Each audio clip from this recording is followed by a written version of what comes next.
All right, I think we should get started. We have lots of people online. Nice to see some familiar names. My name is Jim Tanburn. I'm coordinator for the DCED. We have an amazing 100 people who signed up for this webinar. And so it's strictly speaking a sellout. We haven't actually sold anything, but we filled all the places we had. You can actually, by the way, see a complete list of people who signed up on the Eventbrite page for the event. We won't introduce the donor committee in any detail. Obviously, we have an extensive website, and on that website, you will already find the document that Melina will talk about in a few minutes. And we will put as much as we can of this webinar, including your questions and responses and so on our web page, on our website, on a special page shortly after the webinar. Good. So yes, this is the speaking order of the day, and I'll move to the next slide if I can. There we go. Very briefly, thanks. Very, very popular, working directly with business now. Suddenly in the last couple of years it's come up enormously. Challenge funds, very popular format. Quite a bit of what Melina will present around additionality will be based on the experience of challenge funds, but we believe that most of it is useful for most types of program. Obviously, a lot of pressure on the political level to work more with business, but also to leverage private funds. I think, you know, there's lots of reasons why working with business is so popular now, but it is very exposed, strictly speaking, not only in terms of the pressure to show value for money and good use of aid, but very much pressure from the media to say, do we actually need to give scarce public funds to companies that are already profitable? And that red text at the bottom of the slide you can see now is a quote from the Daily Mail in January of this year, which is a very, very high circulation newspaper in the UK. So very, very topical, even if, frankly, the term is a little bit dry and dull and technical.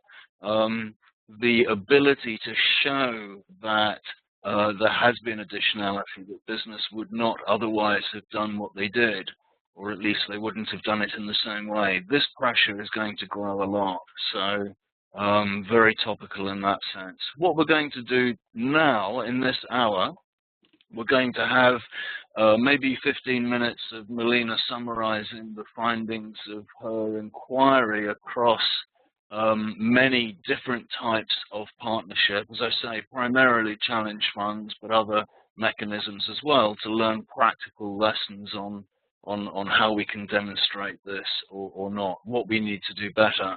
And then we'll have a couple of voices from the field. We've got James Carnegie, who I think is back in Nairobi, talking about the very extensive experience of the Multi-Donor Africa Enterprise Challenge Fund.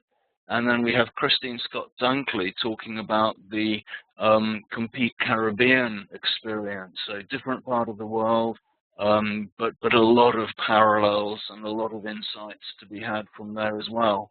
And then we'll have at least a quarter of an hour, if not a bit more at the end, so that we can address some of your questions and comments. And meanwhile, for those of you who are on the WebEx software, you can post comments in the bottom right-hand corner of your screen.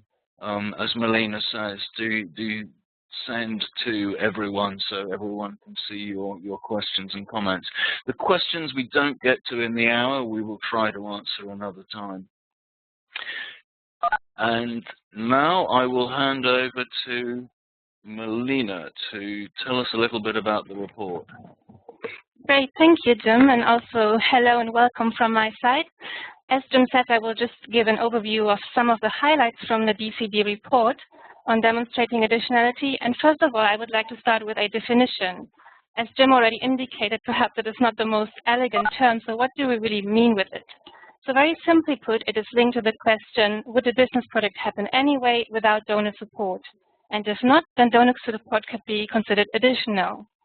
A more formal definition would be that additionality is the net positive difference resulting from a donor partnership with business.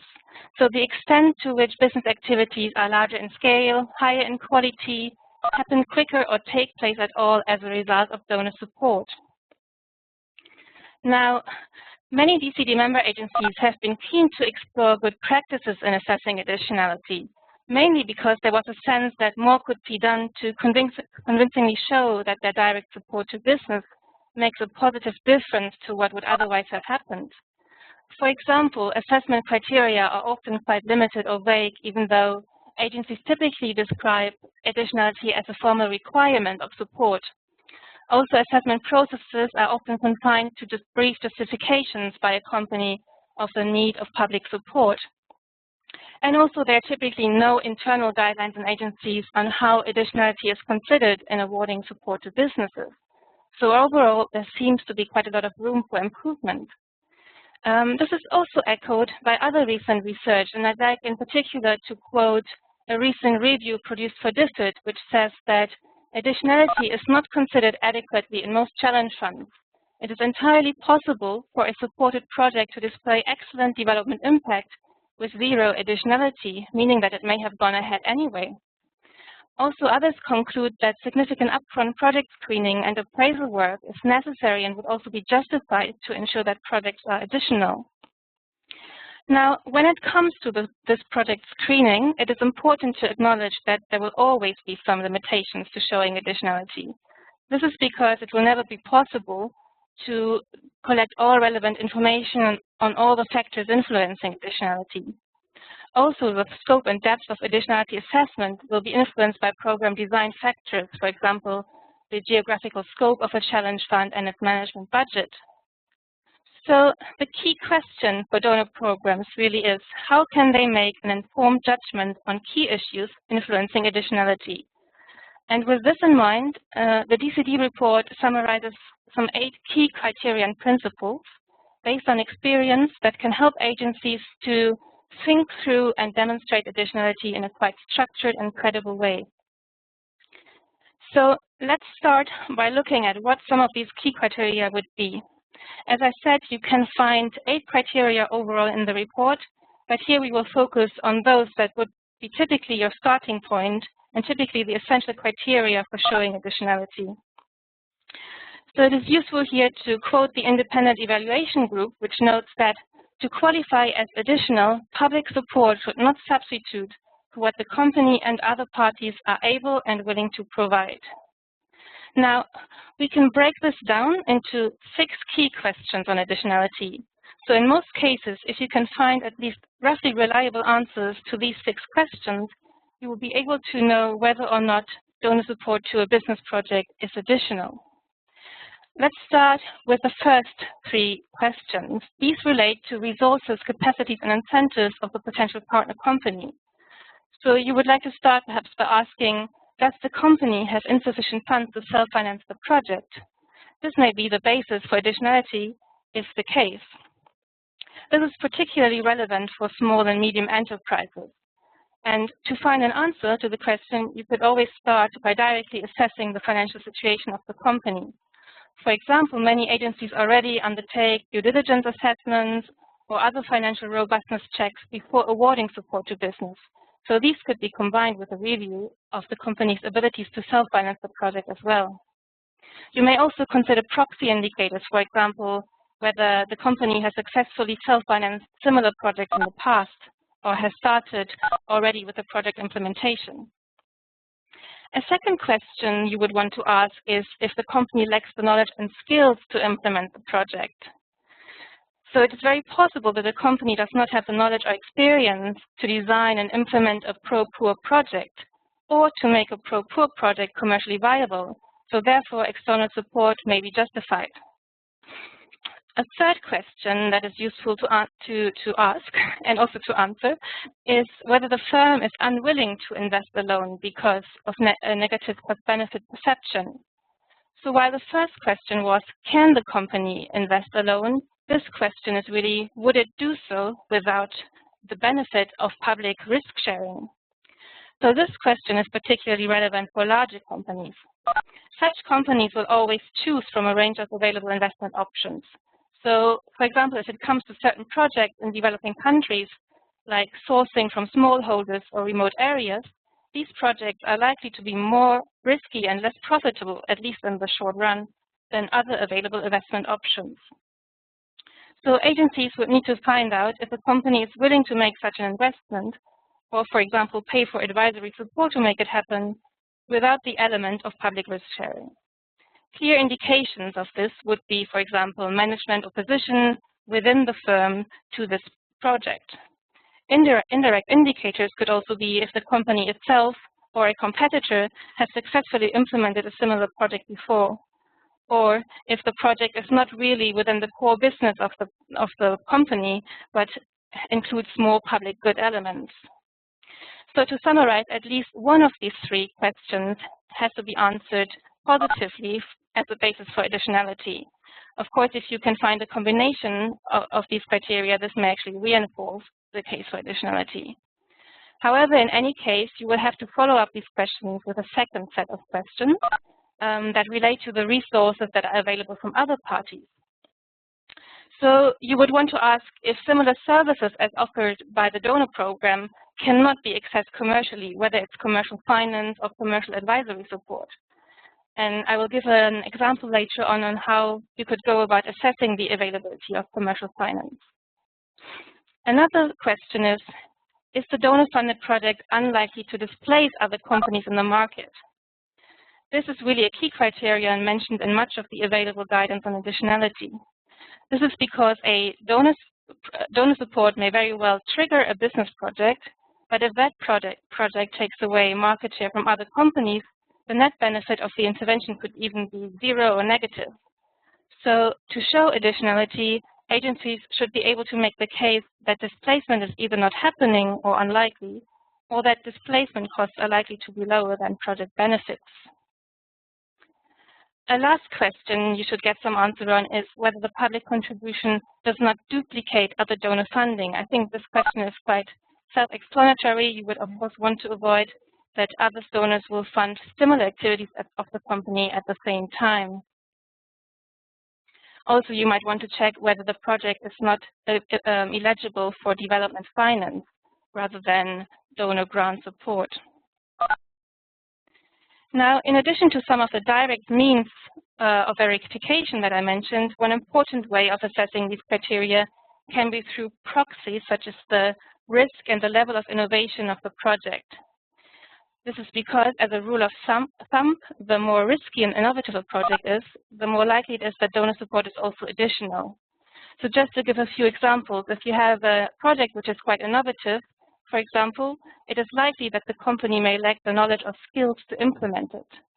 If it involves high levels of risk, it makes it more likely that the company is unwilling to invest alone, or that commercial banks are willing to give a loan for that project. Also, if it's highly innovative, this is self-explanatory. It is also less likely that other companies already are active in that market. So having gone through some of these key criteria for assessing additionality, let's now turn to some of the principles that can help agencies make an informed judgment on these factors and enhance additionality where possible. So based on the experience of different challenge funds, we have summarized about 8 good practice principles, and again, I will just highlight a few of them. And I would like to start with principles for getting good quality information from businesses.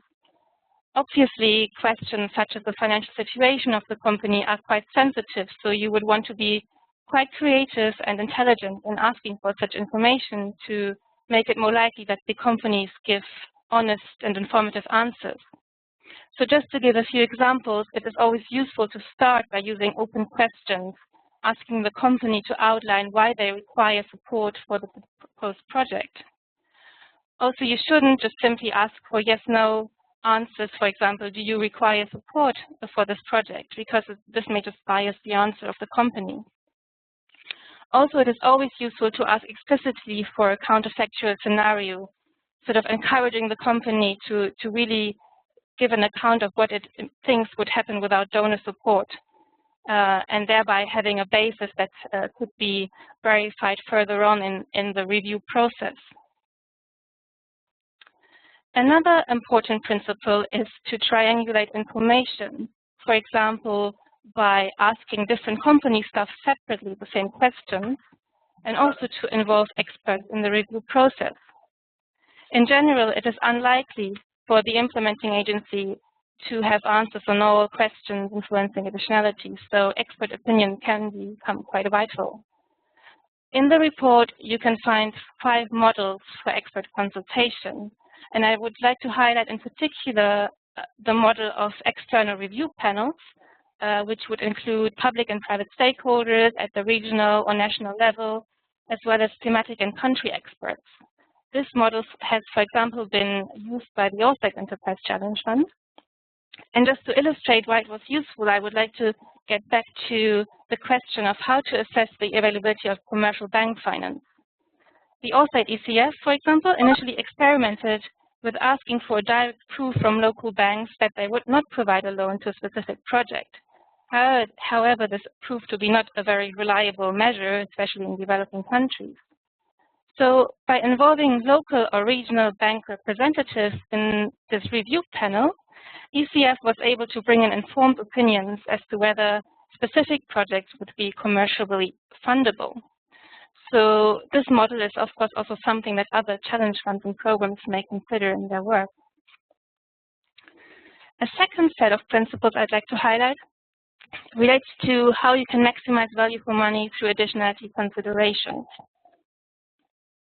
And just to give one example, it is always useful to think about how you can reduce the financial subsidies to the minimum amount needed to trigger the desired actions. So in other words, being flexible, or rather than sticking to a fixed cost-sharing ratio in terms of financial support, or generally designing tailor-made packages of also technical support would be a more reasonable approach than just using sort of fixed packages and amounts of financial support given to companies. A last set of principles that I want to highlight relates to how you manage additionality information overall, as well as your assessment system. So this principle relates to how you connect all the information on the different additionality criteria. On the one hand, to document your rationale behind your funding decision, but also to communicate it externally. Now, as you will already have a lot of qualitative information on each of the additionality criteria, the most useful approach seems to be to consolidate all this information in a transparent story underlying additionality or a theory of change underlying additionality. So this would include your assessment for each criterion on what would happen without support, as well as the net benefits you expect to happen as a result of donor support. And a few examples of how such narratives could look like are also highlighted in the report, which may give you a more concrete idea of how you could formulate such a narrative. And last but not least, it is overall useful for agencies to document everything they do around additionality assessment. This is not only because it may raise staff awareness and let them know how to go about assessing additionality, but it also enhances outside accountability. So if someone approaches you and asks you, please tell us how do you make sure that projects are additional, you would be able to show them exactly the criteria and processes that you follow. So with that overview, I would now like to hand over to James Carnegie, who would give us a few more practical examples of how the Africa Enterprise Challenge Fund has considered additionality in awarding support to business.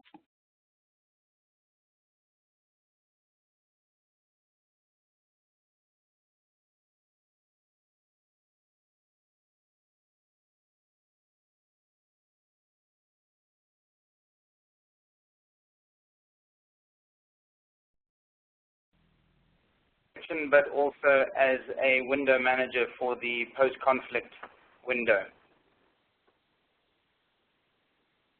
In the presentation, I'm going to run a little bit through about what the AECF is and what it does, and how we approach the issue of additionality. Then look at innovation and its link to additionality. Fourthly, get into the process of assessing additionality in the AECF, and that'll be looking at application, our sort of investigation, in inverted commas, and then the expert panels that we use, and then end off just giving some examples. The Enterprise Challenge Fund is, as its name suggests, a challenge fund for private sector development, focusing on agribusiness mainly and renewable energy markets across Africa. We fund innovative private sector business ideas or business models that are importantly inclusive of the rural poor, on large numbers of poor people through jobs, but mainly through livelihoods enhancement through additional income. AECF, as Jim mentioned, is funded by a multi-donor consortium, including the British, the Australians, the Danes, the Swedes, the Dutch, among others, and for KPMG, as we are the fund managers of the fund for the AECF. The initial capital of the fund was $34 million back in 2008. Through the success of the mechanism, or seen as a successful way of using donor funding for private sector development, has now grown rapidly up to $240 million US, and that is as of June 2014 now. We have funded about 191 projects, or we have those in our portfolio, with an average grant of about $700,000 US. We fund between $100,000 and $1.5 million, and that's funded as matching funds, and in a combination of grants and repayable grants, so interest-free loans.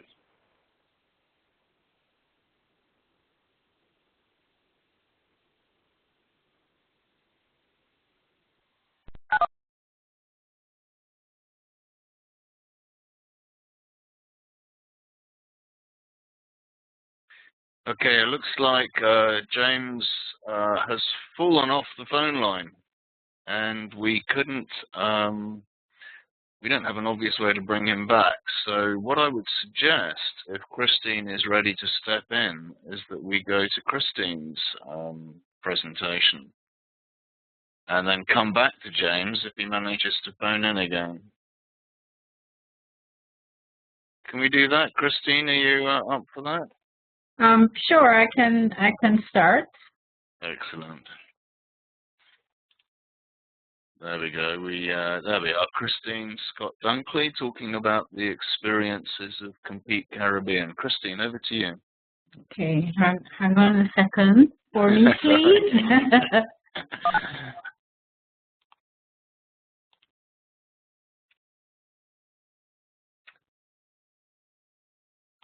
Okay. If we could go to the next slide, please.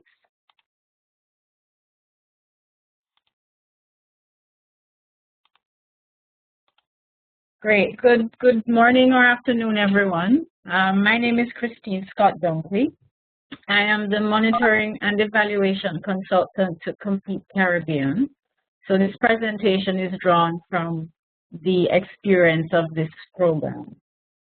Compete Caribbean is a 5-year, $40 million private sector development program. It is funded by the Canadian and British governments, as well as the Inter-American Development Bank. Our approach to additionality assessment is influenced by the following. Compete Caribbean operates in 15 countries. Our Enterprise Innovation Challenge Fund is only one component of our program. The $13 million funding envelope includes allocations for grants and a portion of our administrative costs. We finance both firms and clusters with a maximum grant of $500,000. By the end of the program, we expect to approve 20 grants to firms and clusters. Next slide, please.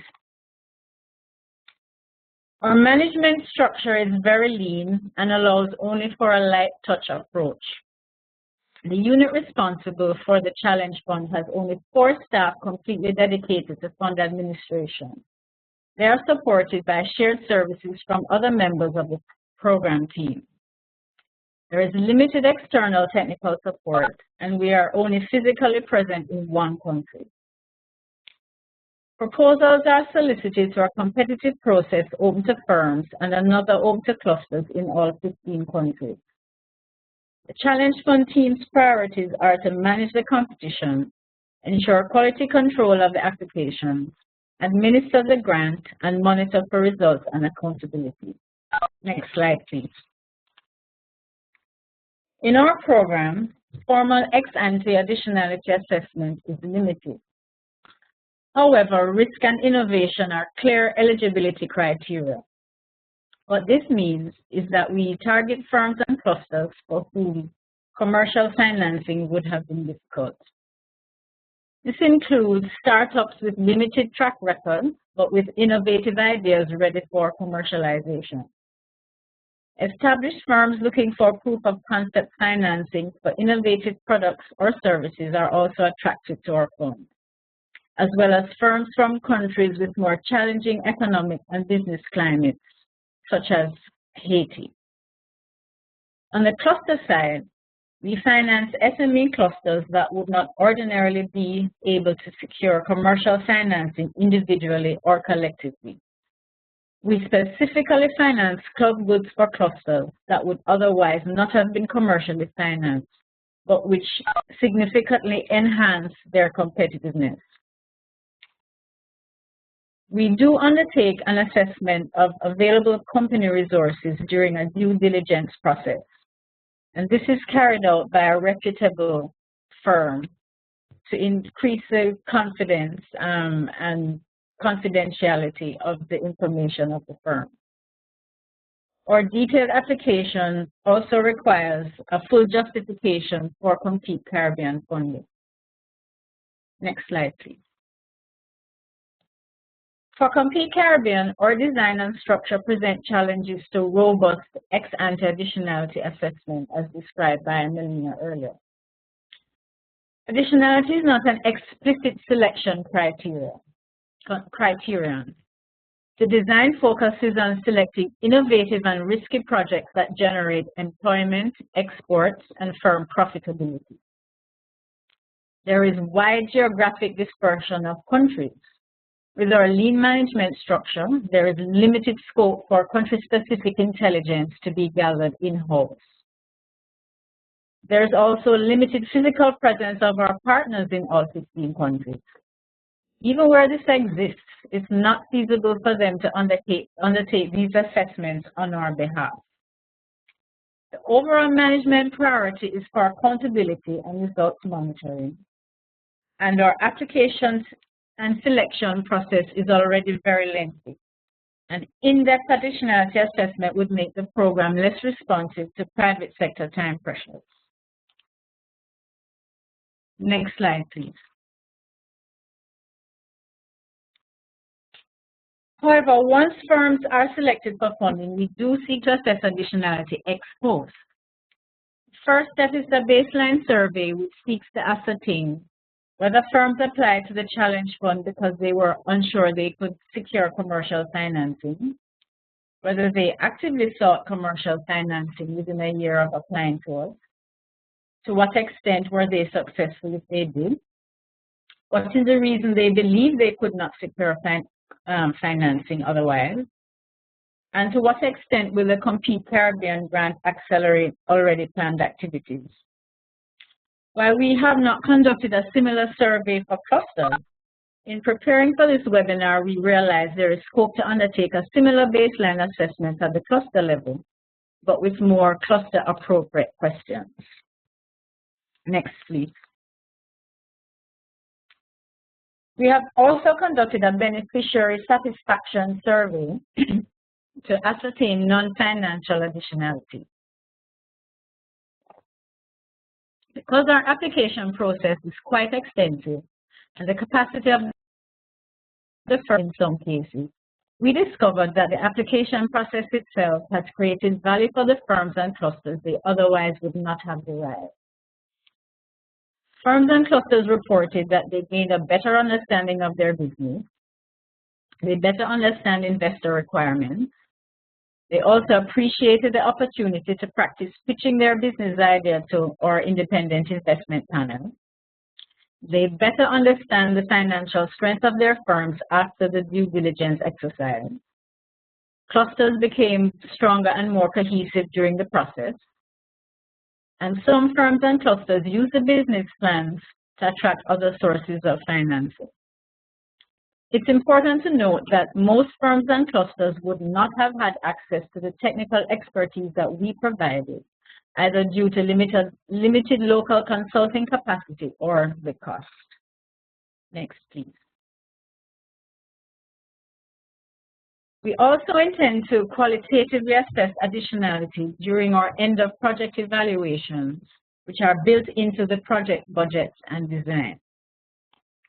At the end of project evaluation, we will follow up on the survey questions from the baseline survey. As well, we will also look at this issue as part of Compete Caribbean's planned impact evaluation, which is scheduled to take place 2 years after the program has ended. Next, please. So our experience and lessons learned raise some implications for challenge fund design when it comes to promoting ex-ante additionality assessment. Generally, I think the first point is that if additionality is not an explicit selection criterion, we run the risk of not assessing it systematically. We also have to consider the cost of additionality assessment relative to program budgets and economies of scale.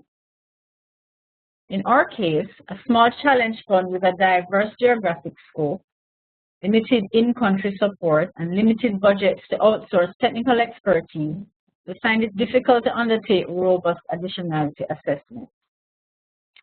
The design implication is that the cost has to be fully factored in during the design phase, and the resources identified in keeping with the projected scale and scope of the challenge fund. Next, please.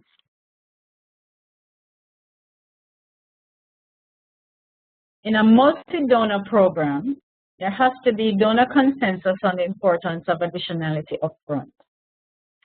We also found it's more efficient to invest the time upfront to design the detailed operational guidelines to assess additionality versus building the bicycle while riding it, which is what we did.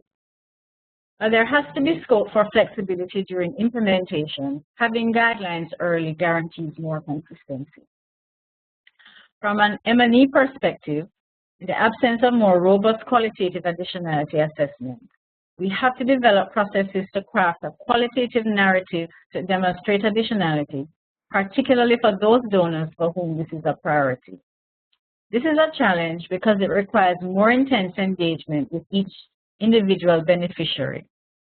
And in a context of a lean management approach, this has to be managed very efficiently. While focusing on innovation may be sufficient to justify an additionality requirement, innovation has to be clearly defined, as Melina already pointed out. Next slide.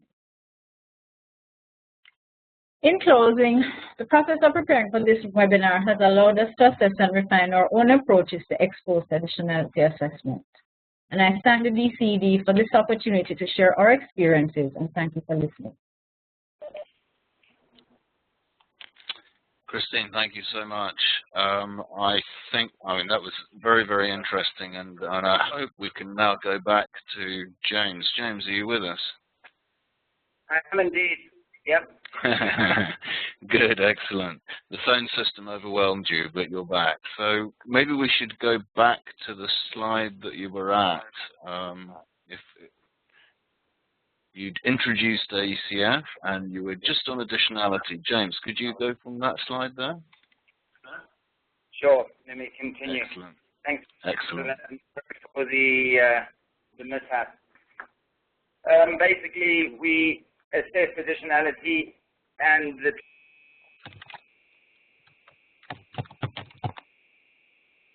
so we're looking at the speed and scale of the intervention and when it might happen. We do this, and there have been many occasions when we have actually rejected applicants if we do not believe the funding is additional. And I have been approached by those applicants in a different forum to say we really missed out because look at their company, it's now exceeding well, it's developing big returns, and they've got money for the bank from the banks. I respond, of course, by saying, well, that's exactly why you weren't funded, but the applicant looks rather puzzled. Anyway, it's, as Melina said, it is not possible to prove this, and so multiple different tools to do that and try and come up with something that fits as best we can. One of the areas is innovation and its link with additionality. AECS is about unearthing innovative and creative business models.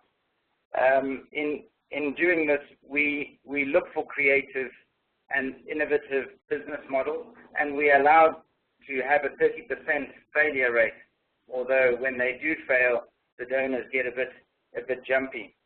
Anyway, in order to ensure that we do have this innovation, we have a scale which I'll come to now, but the innovations that we're particularly looking at are that the projects are inclusive of poor people, bringing them into the business model, but also at technologies that could be used to enhance the livelihoods of poor people. For example, drought-resistant seed for small-scale producers, open-pollinated varieties.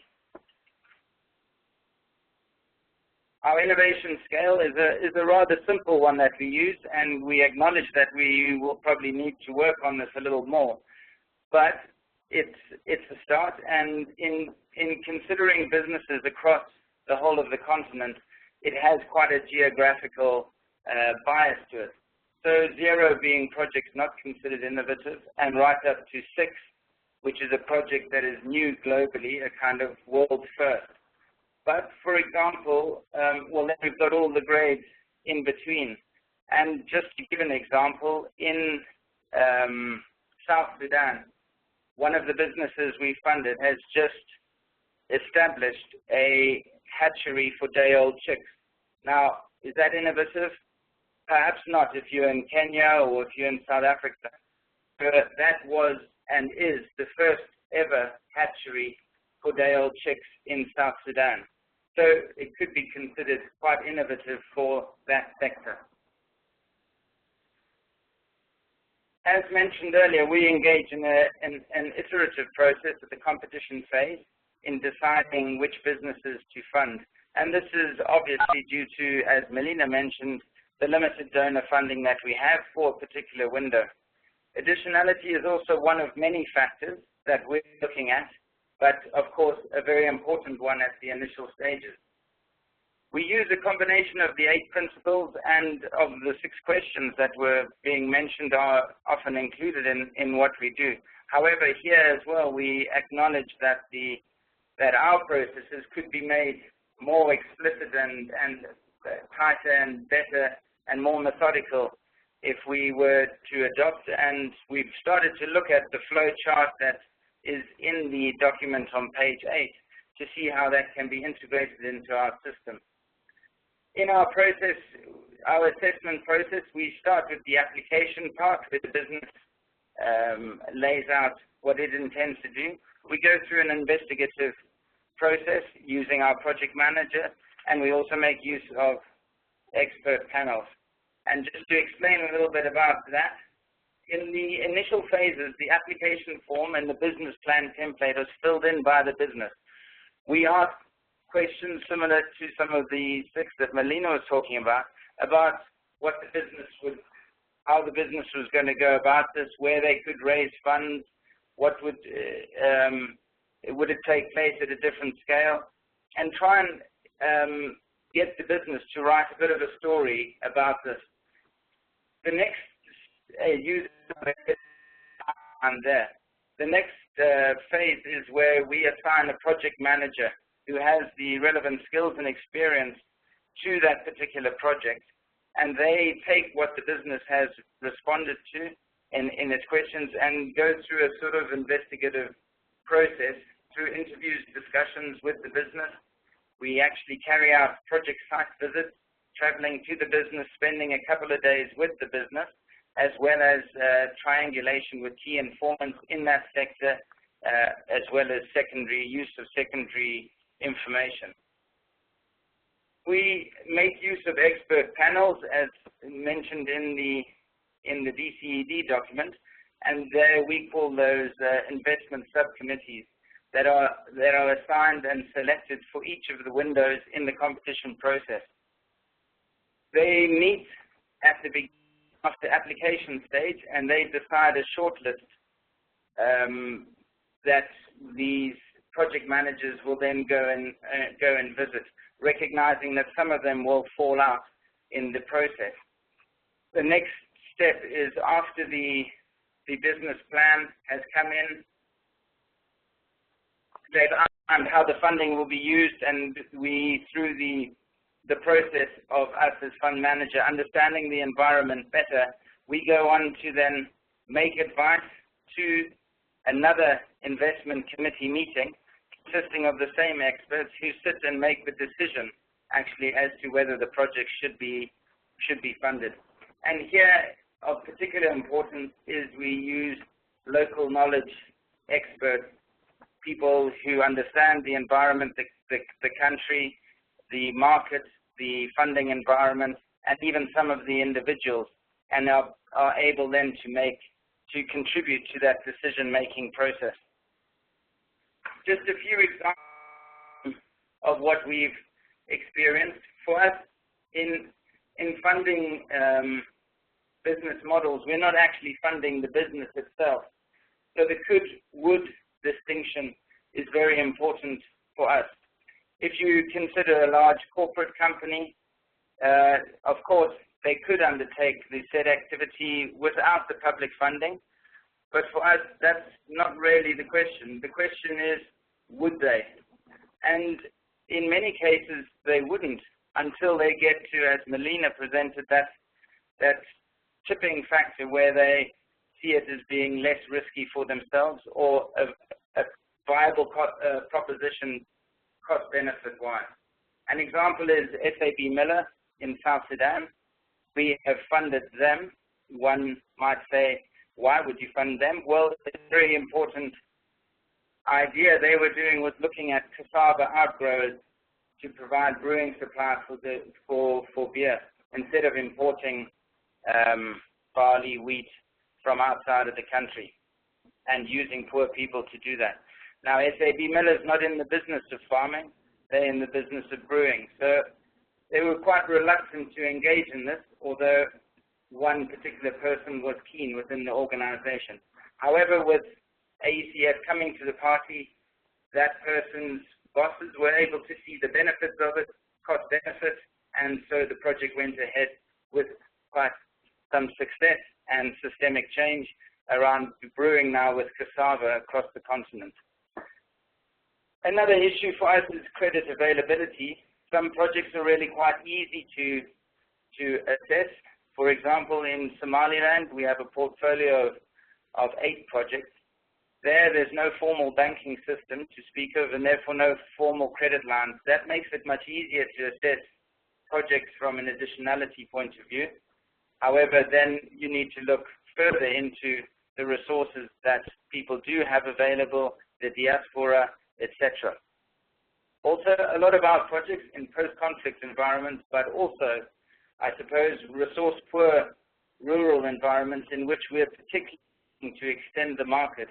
These are also often too risky for formal credit channels to enter, and therefore makes it quite a lot easier to look at and assess the additionality. That's all from my side. This is where I was to hand over to Christine, but I suppose I'll now hand back to Jim or Melina. James, thank you very, very much. Very good. In fact, I will pass over to Christine now to address a question from Anastasia, who asks, let's see, did Compete Caribbean establish a counterfactual brackets control group at baseline for the impact evaluation? Christine. Thanks for the question. No, we did not. The Compete Caribbean is a multidimensional program of which the Challenge Fund is only one element. And as I mentioned in the presentation, the consideration of additionality was never explicit in the design.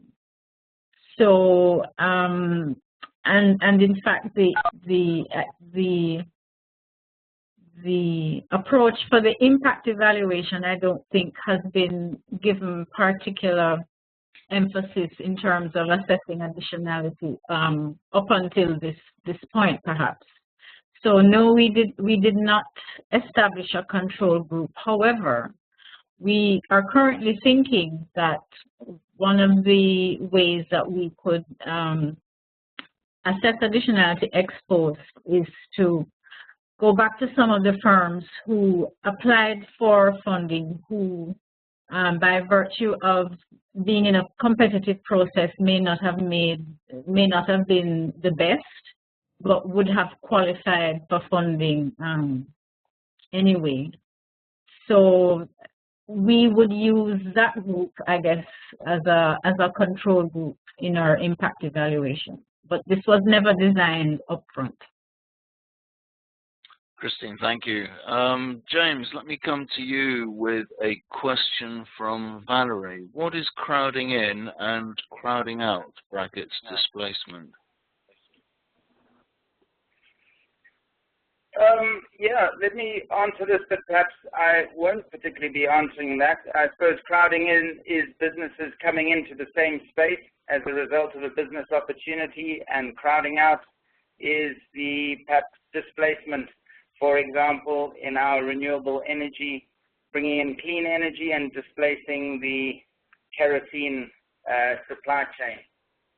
But in the ACFs, to answer and to give an example of how we have approached this in some of the ways in which we've decided on projects, crowding in, we're supporting market systems, not necessarily the company. We're looking to improve the market systems. For example, in Zimbabwe, we funded 3 input supply projects all at the same time. So we're not backing winners, we're starting races, meaning that we're in funding those 3 businesses, we brought 3 input suppliers into the same space, therefore forcing them to compete with each other. And as a result, one of them has fallen out, but others have gone on to produce a better product for the small-scale producers. So therefore, a better product at a cheaper price.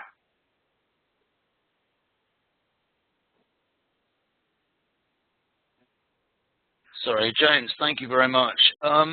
Melina, a question perhaps for you from Hatashima, someone H. Hatashima. How do you assess risk and innovation? High risk is also associated with possible high financial return. How to justify subsidy? Also, chances of failure are high if risk is high. Do you adjust expected success rate of project portfolio by risk? Yes, so I think, first of all, as perhaps outlined also by James, it is useful to have a clear system of assessing risk in your program. So if indeed you confirm that the risk is very high, for example, if it is a project that is implemented for the first time in the country, then you could assume that the business probably faces barriers in implementing such a project alone.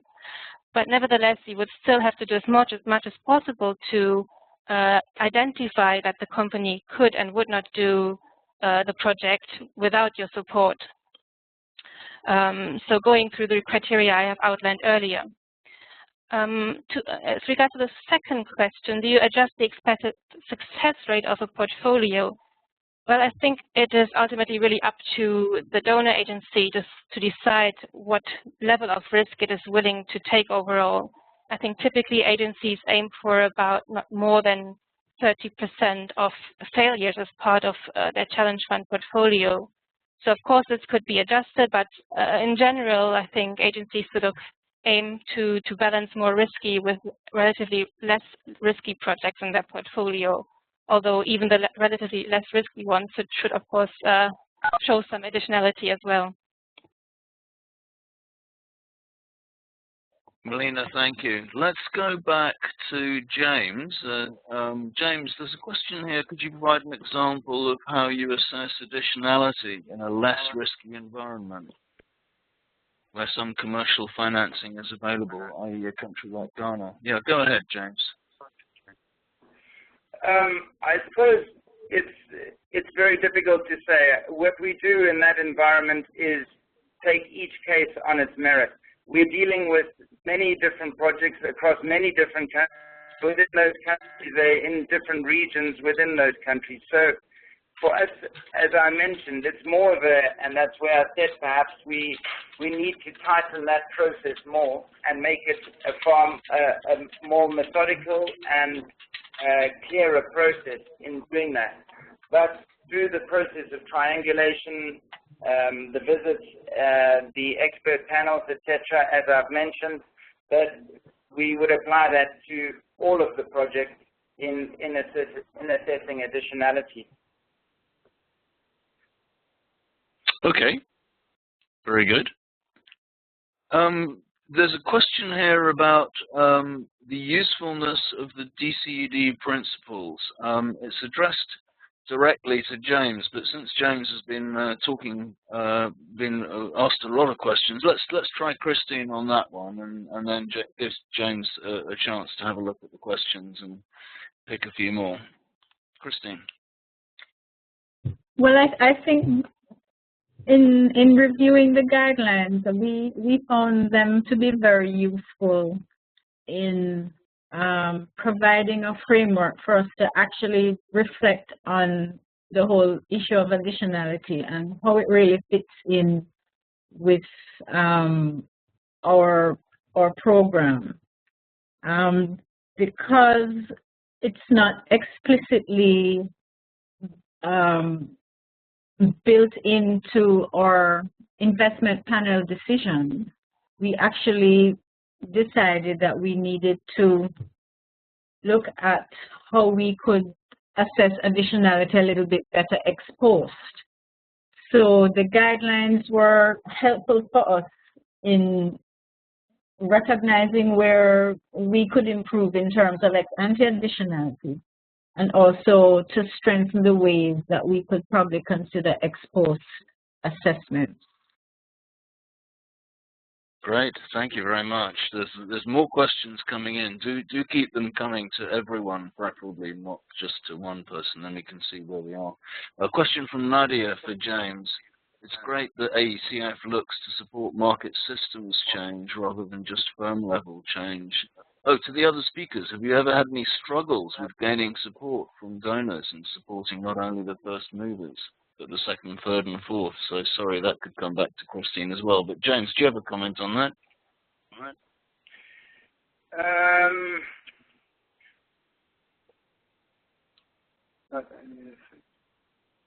No, I think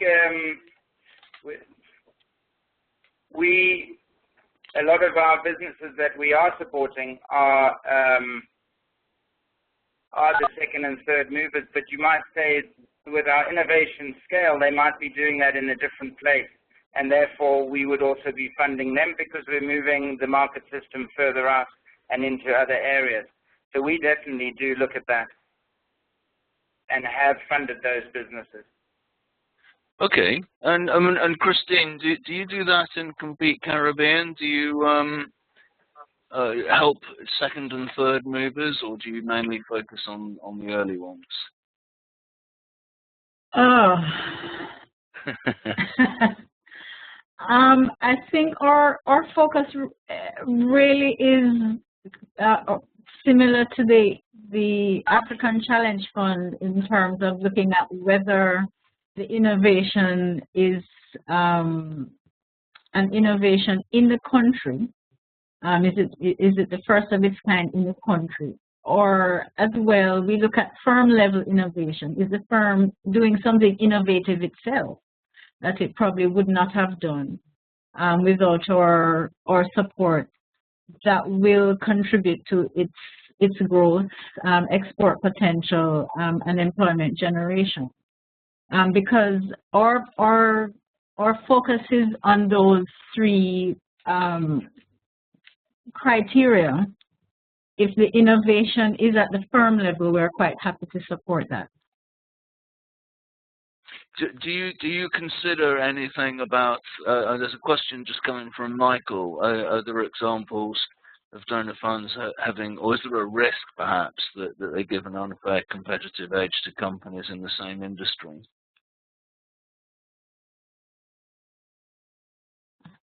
Oh, Melina's up for that. Turn your mic on.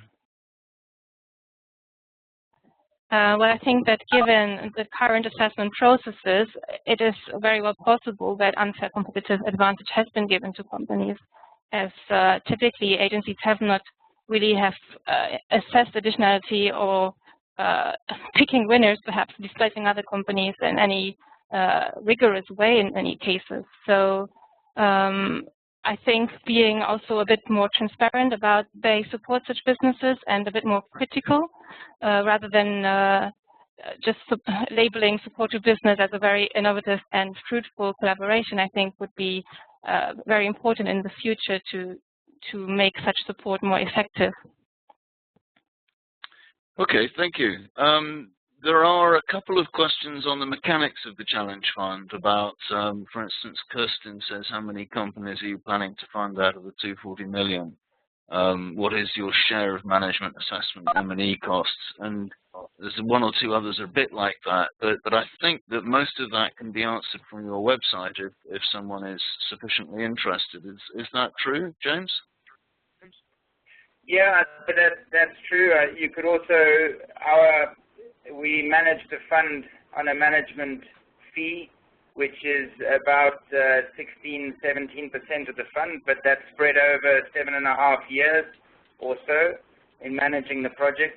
We also do the results measurement and some of the monitoring and evaluation out of that.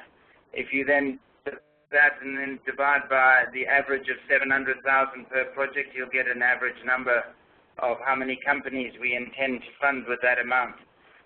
It's a bit of a juggle fit to get that together. But I agree, Jim, if we look on the website, but also engage with us directly about some of those mechanisms and... Okay, no, that's good. Thanks, James.